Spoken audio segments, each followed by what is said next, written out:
Ils ont perdu leur père et leur frère, tombés sous les balles indonésiennes. 10 ans après l'indépendance du Timor, ces familles pleurent encore leur mort et réclament justice pour enfin voir condamner leurs bourreaux. Ceux qui sont allés chez les gens, qui ont saisi leurs maisons, qui ont violé leurs femmes chez elles, les ont privés de leur foyer, qui ont tué la plupart des enfants, ceux-là doivent être jugés. Mais dans la classe dirigeante timoraise, depuis 10 ans, un tout autre discours s'affiche, celui du réalisme politique, pardonner pour se réconcilier. Des centaines de grâces ont été accordées par les dirigeants timorais pour les crimes perpétrés par l'armée indonésienne entre 1975 et 1999. Notre liberté et notre dignité doivent prévaloir sur toute autre forme de justice qui serait d'ordinaire imposée aux vaincus par les vainqueurs.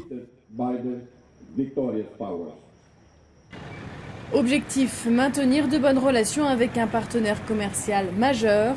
Plus d'un tiers des produits consommés au Timor proviennent du géant indonésien. Une justification qui est loin de satisfaire une grande partie de la population.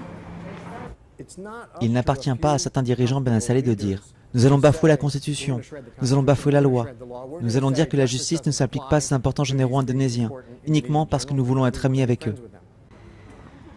La société civile réclame depuis des années la création d'un tribunal pénal international, une demande restée pour l'instant lettre morte, et une population qui cherche toujours, tant bien que mal, à faire son deuil.